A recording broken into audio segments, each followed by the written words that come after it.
Hey there, guys. All right, today we are back with some more overly sarcastic productions, and this time we are talking about the Heart, one of the members of the five-man band, of which we have talked about the five-man band, and I think a few other members of that are typically seen amongst the five-man band. I don't know if this is the last of them, or if there are others that I have not yet watched. I cannot remember. But yeah, I was going through OSP's videos and I saw that this was one of the Trope Talks I have yet to watch. So we're gonna watch it. Before we dive in, make sure you check out the links in the description box below. I'd love to join the Discord and follow me over at Twitch. And please do go check out the gaming channel here on YouTube. It's essentially the same stuff as Twitch. It's just the stuff it's uploaded like a week later than the streams. So roughly. So yeah, with all that said, let's go ahead and dive right in. The leader, burdened with the crucial responsibility of leading their merry band of heroes through the plot's tumultuous twists and turns, is unconditionally the most important member of the traditional five-man band. But despite their role in the spotlight, without their supporting cast, the leader is a leader of no one, and the band is a tragically solo act. And thus, despite being less central, the other four members are just as important, and enter the stage a little ways in the leader's shadow. The Lancer, of course, is a permanent second fiddle, the leader's foil, and frequently their dark reflection. An edgier, grumpier hero, the moon to their leader's sun, the harmony to their melody, the soup to their sandwich. Many would argue the Lancer is the best character, as they get— Hold on, but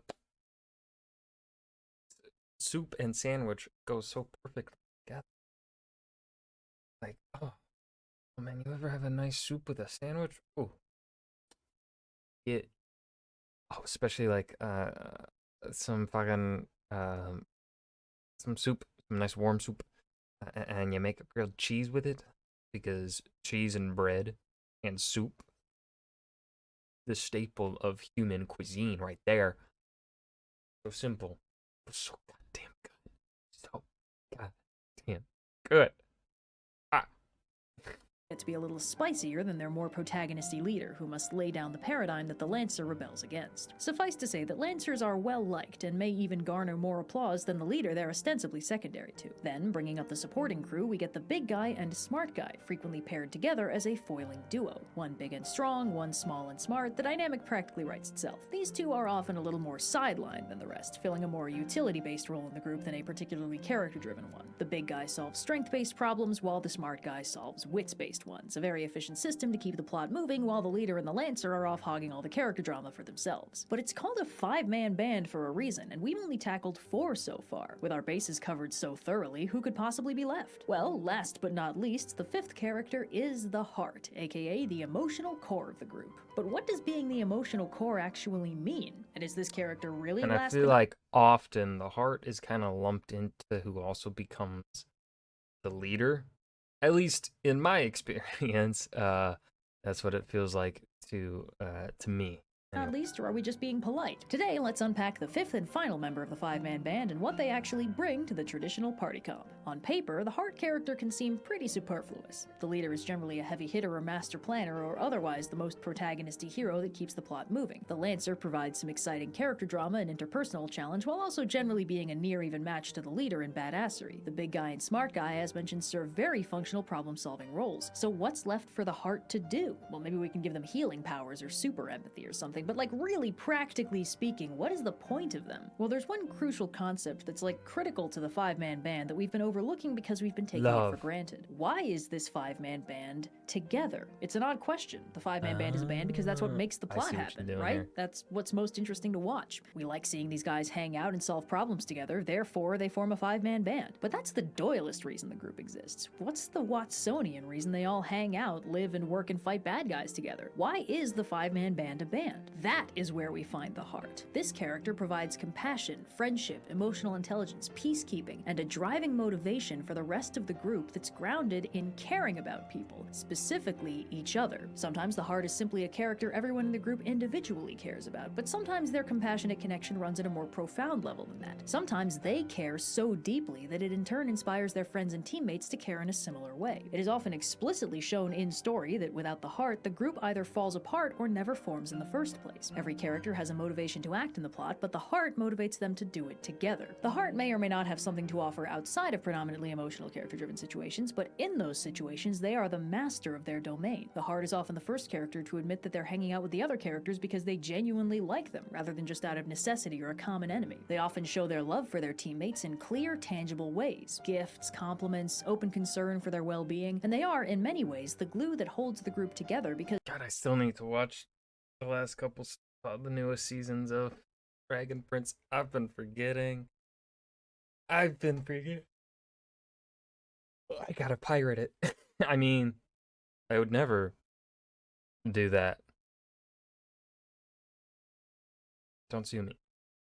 they genuinely and openly want the Don't group kill to be me. together. The other members of the group may be a bit too cool for school to be willing to admit they like having friends they can rely on, but the heart has no such weakness and will often be first in line to set up the secret base and start handing out communicators and friendship bracelets. The heart is often the character that the other characters get along with most easily and unconditionally, and it's comparatively easy for even more guarded or jaded characters to admit that they like them, because of course they like them. They're friendly, kind, compassionate, and otherwise precision designed to be easy to love. The heart is therefore also the character that it's easiest to motivate the other characters with by putting them in danger. Thus, we establish the heart to damsel pipeline. Once it's established that everyone likes the heart, endangering the heart is a very easy way to get the group together and working towards a common goal. And as a bonus, if the heart really isn't that much good in a fight, this handily justifies their endangerment and keeps them out of the fray during the rescue plotline. On that note, there is a big pink elephant in the room we should probably touch. Defined as the protagonist at the heart of the group's cohesion, cares openly and encourages the others to do the same,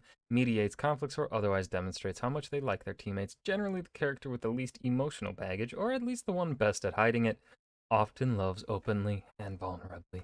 Touch on before continuing, and that is the fact that the heart is kind of my term for this character.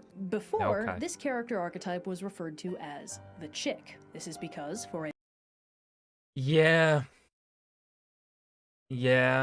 I mean, Teen Titans, one of the examples that she provided, obviously, with Starfire, with Teen Titans, they've got Raven, the other chick. But she would she be the Lancer? Would Raven be the Lancer? Yeah, I think she would be. Hold on. Robin is obviously the leader. Beast Boy, I think, is the muscle. Because Cyborg is brain. I would consider Cyborg brain. And then Raven, I think, would be Lancer. Obviously, they don't perfectly fit into the definitions that we have given them, the tropes. But I think in terms of their purpose in the story, that is what they fit. And then Starfire would be the heart. I think Starfire and Robin most easily fit into those roles, whereas, and I feel like Raven does as well with the Lancer, kind of. But I feel like Beast Boy and no, I think they all pretty much fit because I don't consider Beast Boy as the smart guy of that group. I think the smart guy is Cyborg without a doubt. But anyways. For a lot of reasons, a lot of older ensemble cast stories skewed rather heavily in the dude direction when it came to actually important, fleshed-out main characters. And for other reasons, many of these ensemble casts would be accessorized with the addition of a single girl. Sometimes it was a token effort to appeal to a wider audience, more frequently it was to give at least one of the actually important characters a good, clean, heterosexual love interest, but whatever the internal logic, the end result was you'd often end up with stories where all but one of the protagonists would be guys with diverse and intriguing personalities, backstories, and motivations, and then there'd be one lady protagonist who had to do all the heavy lifting of representing all women and consequently had very little room left for an actual personality. This didn't always produce flat non-characters, but it definitely stacked the deck against the writer, and it was often indicative of a general difficulty the writer might have had with writing female characters in the first place, like they were unable to fully relate to them or conceive of them as full-fledged characters in their own right without defining them by the dude protagonist they were most relevant to, making it almost impossible for these writers to genuinely consider putting a female character in any role with age. Which is, to me, is just a concept I cannot fucking fathom. It's just like, women are people too? Just write them as people? What is so hard about just writing people as people? Like, what the fuck? Like, I do not.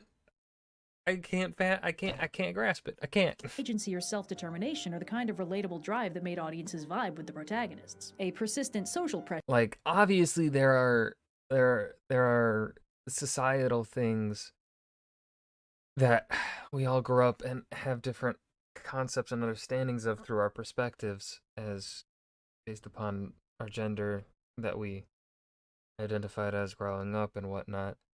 And then of course that can change a little bit, and your perspective can change if you uh, realize maybe you identify with a different gender or you identify with no gender. Um, it, your perspective can change and stuff like that. But like, growing up, obviously we, at least I can say this because um, even for Gen Z growing up, older Gen Z growing up, we had the binary. I think kids post 2018 really are kind of growing up without that binary as forced upon them. Um, so, you know, growing up with that binary, I can understand, like, right? It's one of those things where it's like, um, women readers do not want to. This is a valid reason. Women readers do not want to. It's totally valid for a woman to not want to read a book written by a man that has a female protagonist, because men are just not going to inherently understand some of the societal issues, depending upon how the book is written and stuff like that, obviously, depending upon what exactly is being done in the book, of course.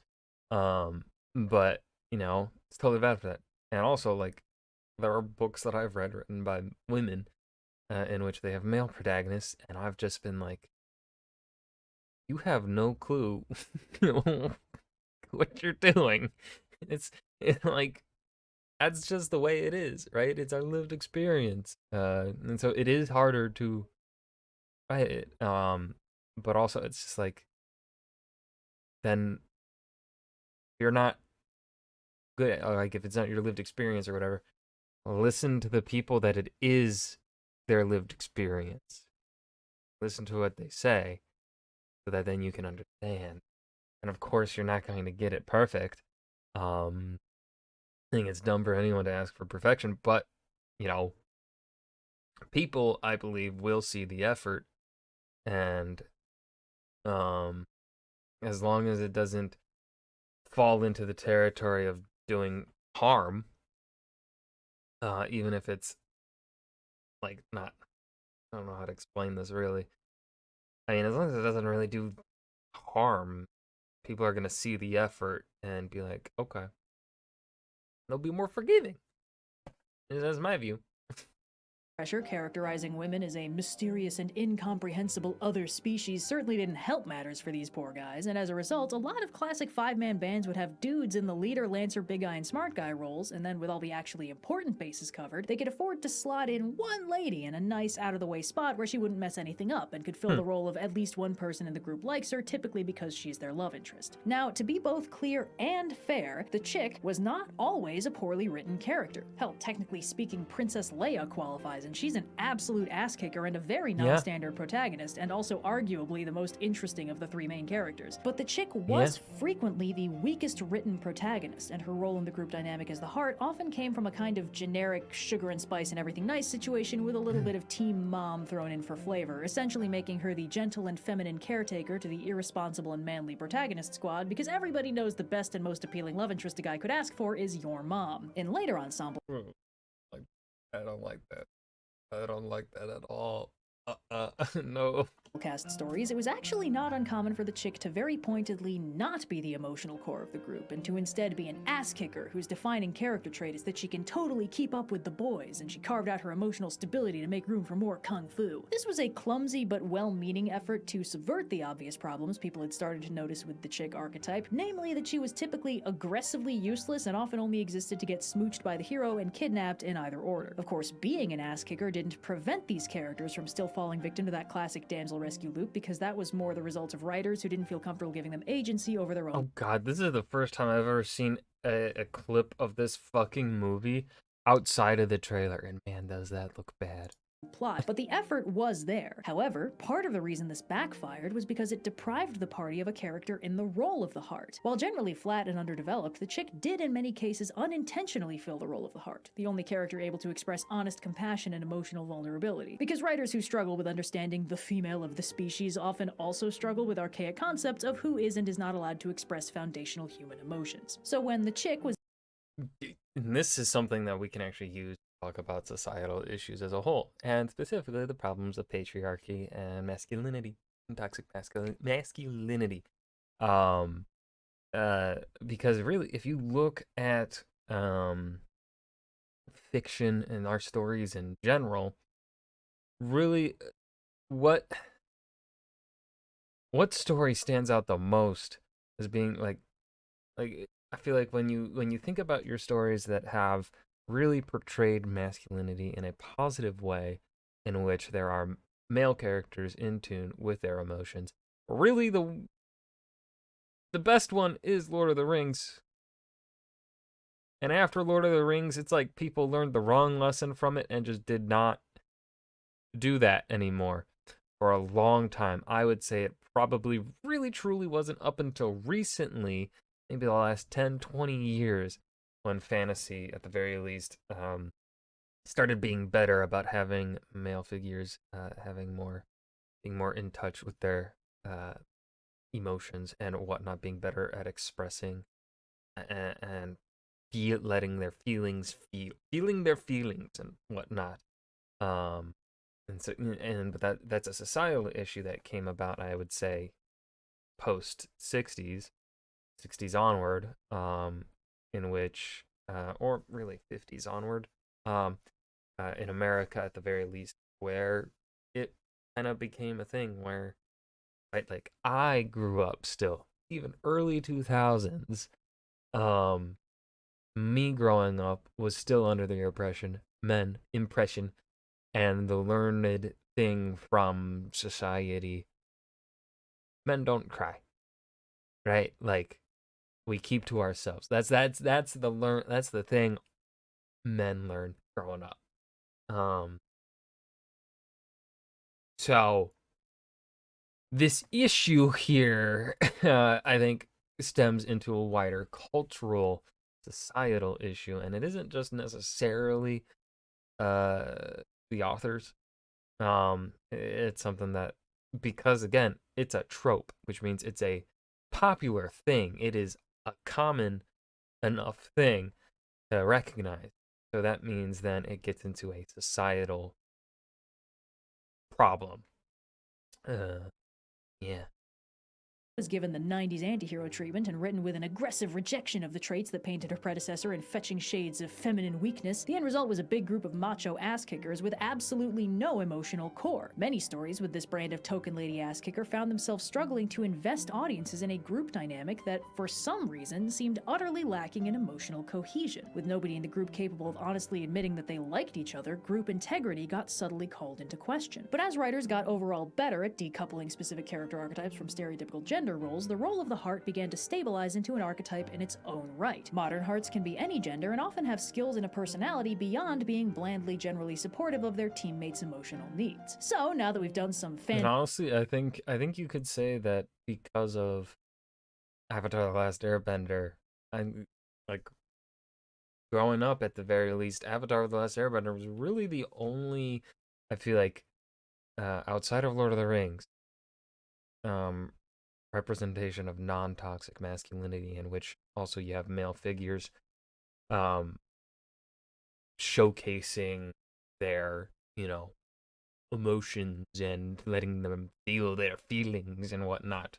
Of archaeology to explore how this role in the band evolved over time, let's talk about some of the ways the heart can be characterized now. A fairly common portrayal of the heart is an all-loving hero, a heart who makes friends easily, cares about anyone and everyone, and tends to believe that every conflict can be resolved by everyone just talking things out and understanding each other. These characters will often be gentle and kind to everyone, even their enemies, and they can sometimes motivate villain redemption arcs just by being so dang nice and continually giving them chances to be better. These characters are frequently pacifists to some degree, but that doesn't necessarily mean they're wimps. It just means that on the rare occasion someone manages to actually get on their bad side, it's a golden opportunity for this character to unload a level of power and badassery never before seen. Not because they couldn't do it, but because they wouldn't. This is one of a few ways to make these characters interesting because, frankly, the all-loving hero is, by their nature, a little bit one-note. They might play a dual role as quippy, lighthearted comic relief or have the narrative complicated by the twists and turns of a romantic subplot, or the story might explore that this character actively struggles to express any negativity they might be feeling and that this is unhealthy for them. Characters in this vein can also complicate the plot by insisting that moral conflicts might not be as black and white as the rest of the band thinks, and they might object to them fighting certain bad guys in certain ways, or even fighting them at all, which, if done disruptively enough, can actually undercut the lovability of this character. The deciding factor is typically whether or not they're right about the bad guy. If the villain is, for instance, some kind of beast-like monster that, despite its terrifying and inhuman appearance, seems to be trying to communicate and maybe even rescued the heart from some kind of peril, it makes sense that the heart might think something complicated is going on, and would want to stop their friends from attacking this monster they think kidnapped their friend. Hearts in this context are typically rewarded with the information that the monster in question is some kind of friendly character under like a curse or something, and because the heart was willing to see past the monstrous exterior, they can save them. But if the bad guy is a known villain doing the same villainy they always do, and the heart is like, oh, I just know there's good in you despite all evidence to the contrary, that makes this trait a little less lovable. It's said that wisdom is picking your battles, so a character on a categorical no battles diet can come across as a little bit dumb sometimes. Now, a partial inversion of the all-loving hero trope is the heart that is beloved by all, a character who is defined less by how much they care and more by how much everyone else cares about them. These characters are usually friendly and nice, since that's kind of par for the course for hearts, but they're not necessarily nice to everyone, you know? They might be a little more jaded than the all-loving variant, a little more willing to start swinging when things are looking grim, but mostly they're just so damn likable that everyone thinks they're great, and at minimum, everyone in the group likes them a lot. If this character is ever in trouble, everyone will rally behind them. Structurally, these characters can fill almost any role in the group. In some stories, this character even works as the leader of the team, and their beloved status might tie into how they assembled the group in the first place. This character can be structural to the mechanics of the group, or they might be more supporting, like comic relief or even a tag-along kid. Now, if those phrases made you feel a quick pang of dread, that is a reasonable reaction, because funny guys and tag-along kids are character demographics that are notorious for being intended to be lovable, but actually coming across as incredibly obnoxious. It's nowhere. Yes,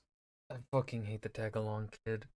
I really do. The only time it's done well is season 1 of Mando, and season 2 of Mando, and then Ellie in Last of Us. That's the only time.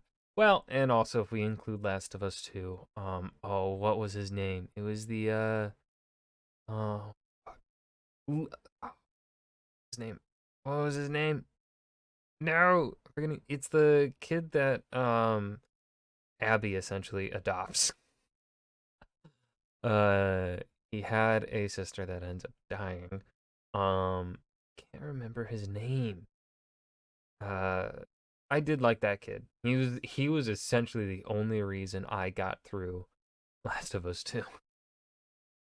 He was the part that made Abby's part of the game playable for me. Near universal, but when a character is defined not by their internal traits, but by how the audience is supposed to feel about them, this can result in a bit of a backlash if the traits the author thinks are cute and charming instead hit the audience as annoying and frustrating. And unfortunately, this effect can be exacerbated if every single character seems to find these characters and their quirks absolutely endearing. Essentially, it's the same core principle that drives the popular classification of a character as a Mary Sue. An audience recognizes that they're being told to love a character without that feeling necessarily being earned. So, beloved by all characters are a bit of a minefield, but they're not actually that complicated. The writer doesn't need to convince the audience that they love this character, they just need to show why the rest of the main characters like them. That is a much less harrowing endeavor. Beloved by all hearts can be liked for all kinds of reasons. Kindness, charm, loyalty, a sense of humor, being their kid, or really anything that their specific teammates might find especially lovable. But some hearts are defined more by what they do than by who they are, like the Peacemaker variant, a heart who mostly serves as a mediator for conflicts, trying to make everyone settle down and be nice to each other. This character tends to be very overtly motivated by compassion and friendship and a desire for the people around them to be happy. This is not always super fun for them. A lot of these hearts explicitly get character arcs about how exhausting and emotionally damaging it is to constantly put themselves between characters in conflict, often with the underlying question of why they feel the need to do that. Some of them even get arcs about how they're avoiding confronting their own problems by busying themselves with everyone else's. Unlike other hearts, these guys often exhibit an exciting twist of emotional repression or a general difficulty expressing a side of themselves that's not unconditionally helpful and positive, and on the rare occasions they do crack, it's often very bad. But the Peacemaker is not the only practical role hearts can fill. Some hearts instead function as the moral compass of their group. These hearts have a very strong sense of right and wrong and might be the most vocal advocate in the group for doing the right thing, driving their teammates towards active heroism when pragmatism or selfishness might otherwise be winning out. These hearts overlap with the Paragon archetype and may come across as the most classically heroic protagonist, and in extreme cases might even go rogue if the rest of the group is reluctant to do the right thing. When you have an ensemble cast of characters, it's generally more interesting if each character is ultimately motivated by different things: self-interest or personal desires, loyalty or protectiveness for a specific person, a need to prove oneself or atone for a past Honor. wrongdoing. The possibilities are basically endless. With that in mind, it can be helpful to have at least one character around who will always choose to do the most right thing they can think of, to advocate for the group to intervene in situations that aren't their business and might well backfire on them for no other reason than it's the right thing to do. Aside from being a very convenient way to get your heroes into trouble, this also allows for some interesting variation in the way your heroes act heroically. By letting one character fill the role of peak goodness, you can let other members of the group express less heroic attitudes without this actually preventing them from being good guys. If one character will always charge into the fray to protect innocence from villainy, the other characters can bring up reasonable points about needing to keep a low profile or not necessarily being able to tank the consequences of recklessly charging into a situation that much bigger than them. And even if the other characters agree that they should intervene, the heart's morally spotless motivation can highlight the other character's motivations by contrast. Maybe one of them is just as down to do the right thing, but only because they're personally enthusiastic about the chaos it's going to cause, or because they really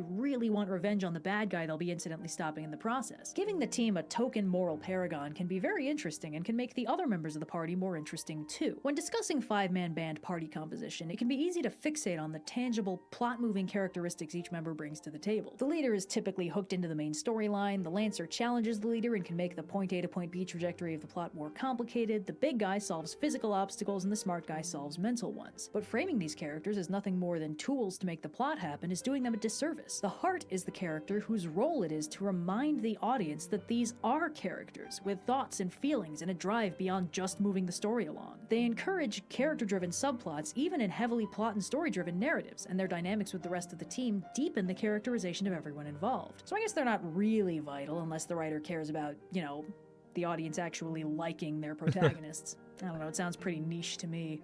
So, yeah. I agree, Red. I agree. And that was Trope Talk, The Heart. It was good. Not my favorite of the Trope Talks, of course. But still good. Still good job by Red, of course.